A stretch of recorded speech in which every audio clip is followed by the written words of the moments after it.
Hello, everyone. It is Friday. I'm doing a Friday Night Live. I can't remember the last time I did this, but I am going to be talking tonight about understanding the FERS Supplement, which we loosely refer to as the bridge. I have not updated this video in a couple of years, and it is one of my most popular of all time. Even the Office of Personnel Management updated the handbook for this. It's chapter 51, chapter 71. Updated the handbook for this in 2022. Everything else is dated 1998, believe it or not. So this is one of the most recently updated ones, and it has already become a little bit outdated because they talk about the Social Security numbers, and those numbers change every single year, of course. First, let me please introduce myself. It has been a minute. My name is Debbie Hatch. I am the CEO and founder of Pinnacle Personnel Services. I help people understand their federal retirement, their federal insurances, their different benefits like Social Security and Medicare. As I said, tonight I do want to talk to you a little bit about the FERS Supplement. And I'm going to start out by talking about the fact that many of our federal employees have 3 different financial buckets that they are able to draw from at some point in the future. We're not going to get deep into all of them tonight, but they do include the first one, which is your retirement. And it doesn't matter whether you're under CSRS, your CSRS offset, your FERS, special provisions, traditional employees, all of that. Your retirement money goes into a trust fund that is called the Civil Service Retirement and Disability Fund. It comes out of that trust fund in the form of an annuity or a pension. So different people in different categories of work, and depending on when we started working, pay different amounts into that fund. You can see that in the gray box off to the side of that Civil Service Retirement and Disability Fund.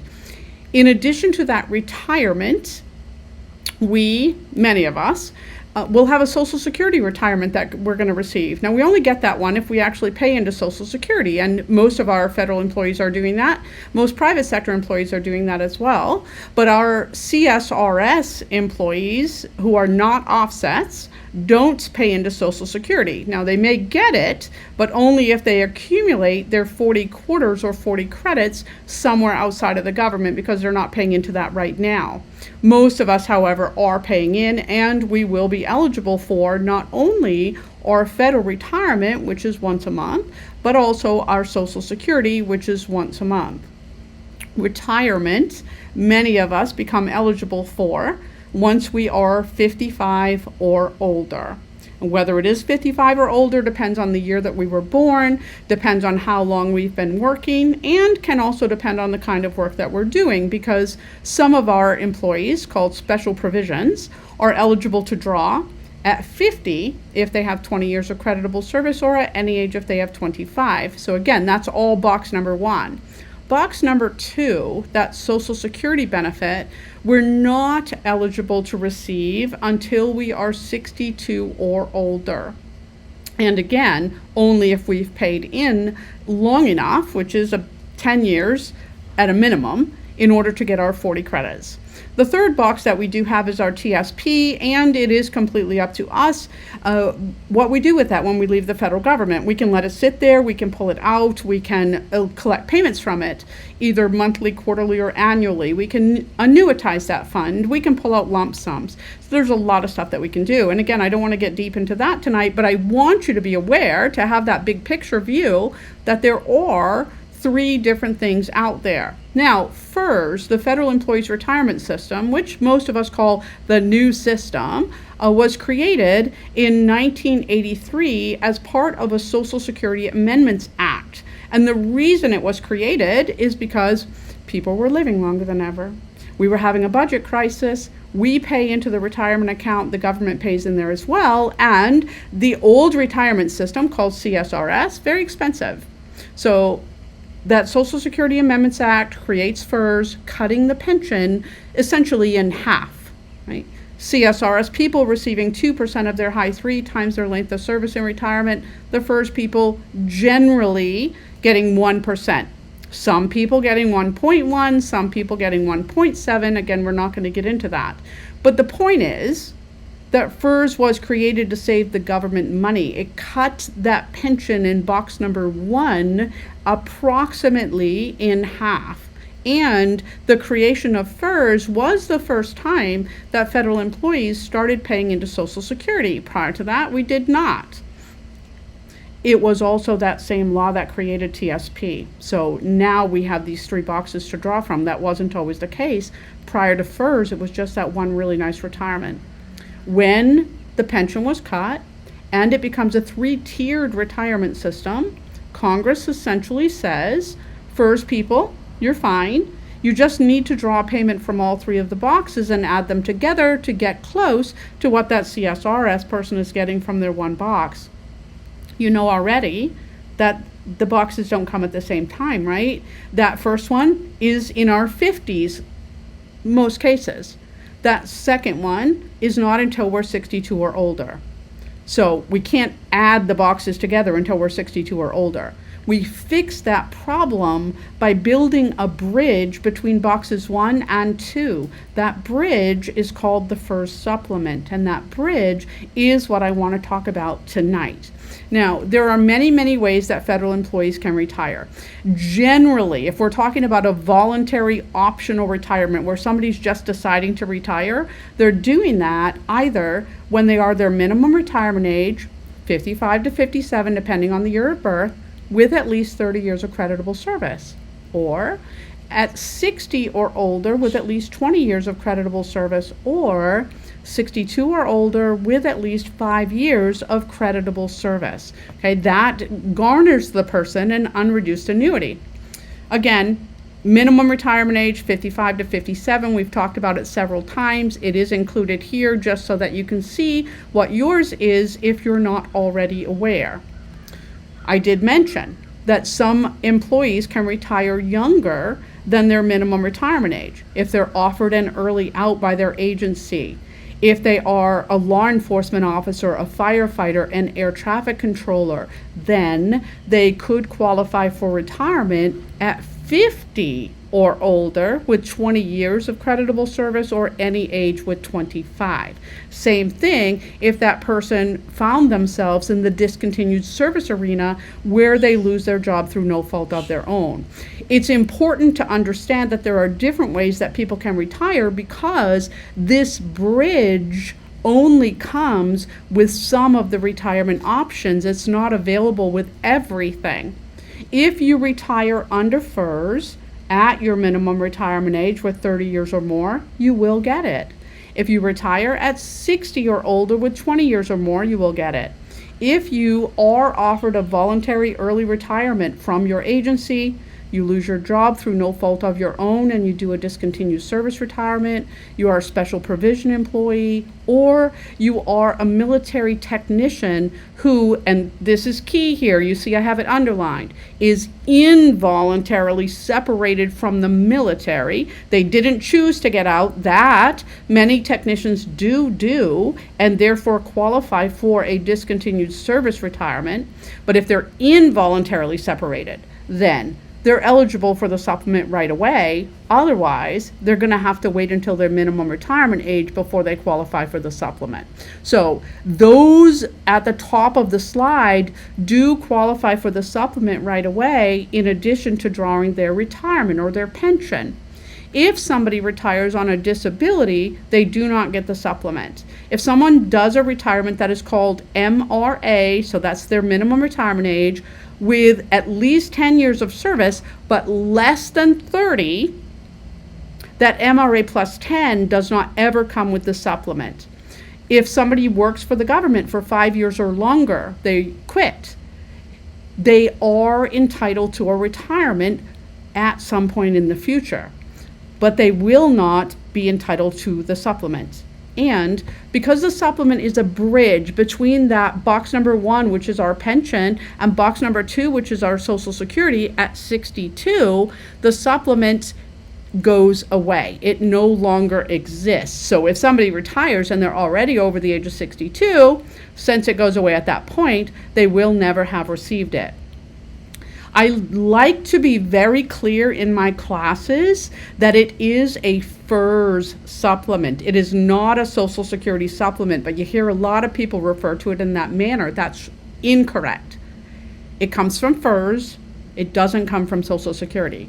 Drawing the supplement doesn't impact your Social Security, although retiring does, and that's a whole nother topic. The numbers to calculate the supplement come from Social Security, even though the money doesn't. So I'm going to show you a really quick and easy way to calculate your FERS supplement, but in order for you to do that calculation, you are going to have to know what your Social Security numbers are. So you can go to ssa.gov, you can click on My Social Security, you can create an account if you haven't already done that, you can log into your account if you have already done that, and one of the first things you're going to see is a bar graph that will tell you your estimated Social Security benefit from age 62 all the way to age 70. If you're already over 62, it starts at your current age. If you're already over 62, this video is not for you, because the FERS supplement is only until a person attains age 62. Okay, so we are going to be working with that age 62 number to calculate our bridge, or to calculate our supplement. The Office of Personnel Management has a whole chapter in the handbook that tells us about how to calculate the supplement. They go into how do we calculate the age 62 Social Security amount, how do we calculate a, quote, full career. I'm giving you a quick and easy version. It's only 4 lines on this little worksheet. Line number 1 is what Social Security estimates your benefit to be at age 62. So if you create that account, look at your bar graph, grab the age 62 number, write it down. The second thing that you're going to do is count up the full calendar years that you have under FERS. That means you won't start counting until your very first January, and you will stop counting with your last December. Partial years are going to count, but it's very complicated to try to figure that out. So again, simplistically, I'm just going from my very first January through my last December. Don't include any sick leave here. If you started under CSRS but you later transferred to FERS, do not include your CSRS time here. And some military time will count, but not all of it. If you are a federal civilian who is also in the military and you activate to military service, then that time is going to be included. But if you served in the military before you became a FERS employee, even if you made a military deposit, which means that it's going to count for your retirement, it doesn't count for your supplements. Again, I've just pulled that right out of the regulation here for you, Chapter 51 of OPM's handbook, so you can read it if you're interested. Time that I'm serving in the military while I'm employed by FERS, yes. Military deposits that I made for time that I served prior to becoming FERS, no. So that's line 2, right? My full calendar years. Then on line number 3, I'm going to divide those calendar years by the number 40. In the example that I have here, the person has 25 calendar years under FERS. Dividing 25 by 40, I get 0.625 on line number 3. And I'm going to multiply my estimated age 62 Social Security amount by that decimal that I just created. So you see me doing that on line number 4.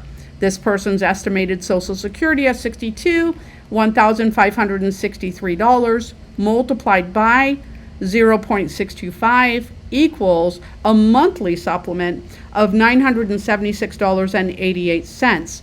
This is deposited at the same time as the FERS annuity or pension or retirement, whatever you want to call that, right? It can all be the very same. They're synonyms. That's a once a month payment. So this is deposited at the same time, but it is a separate line item, if you will. So if you went to OPM and looked at the deposit slip for you, you'd see here's the FERS and here's the supplement going into the bank account at the same time. So this is monthly. This is only if you retire under 62, only if you retire under one of the options that comes with the supplement. Not all of them do. You get it until you're 62, but you might lose it sooner than that because the FERS supplement is earnings tested similarly to Social Security. the amount of money that you're allowed to earn without a negative impact does change annually. So remember I said that the OPM chapter is already out of date because they're calculating Social Security benefits from 2 years ago, and the earnings limit is already out of date because it changes every single year. 2024, the limit is $22,320. So you could retire, be drawing your pension, be getting your supplement, and get another job as well. You're allowed to earn up to $22,320 without a negative impact. You make more than this annual limit. For every $2 above the limit that you earn, your supplement is decreased $1 in the coming year. So it is a year in for you. If you are retired, you're working, you're busting the limit right now, everything is okay until spring. When you file your taxes, that's when you will notify the Office of Personnel Management. There's a form, they send it to you, that will say, last year I busted the limit. And so now this coming year, even though maybe I've stopped working and I'm not busting the limit, my supplement is going to be reduced or it's going to go away depending on how much money I made. I'm not working this year. Come the following spring, then I will let OPM know. Last year I didn't bust the limit and my supplement can come back. It can come and go like that every year, again, until I'm 62, and then it's going away. Now, a lot of questions in the classroom about what constitutes earnings. The Office of Personnel Management's reporting form does clearly identify the things that count and the things that don't. Short, easy, right? Retirement income doesn't count. Drawing from your TSP, drawing from your IRAs, military retirement doesn't count. Interest, dividends, capital gains, okay? Now, I do like to read one paragraph of this when I'm in the classroom. If you've attended the class, you've already heard it, but not everybody has the opportunity to come. The paragraph for me that covers everything is on the bottom of the left-hand side, and it says there, regardless of what income is called or who receives it, if it is actually wages for services you performed or net earnings from self-employment you secured, then it must be included in applying the earnings test. And you're going to see that same thing from the time that you retire from the federal government, if that's under age 62, until the time that you reach your full Social Security retirement age, which falls between 66 and 67, again, depending on the year that we were born. But if I choose to draw Social Security at 62, I will continue to have this very same earnings limit. It doesn't go away until I hit my full retirement age for Social Security. Okay? So if you haven't seen a Friday Night Live before, no, they're not always on Friday. No, I don't do one every week. I wish I could, guys. I wish I had the time. But the thing is that I'm so busy teaching classes, trying to get my webinars going, making recordings of classes, that I just don't have time to get to YouTube as much as I would love to.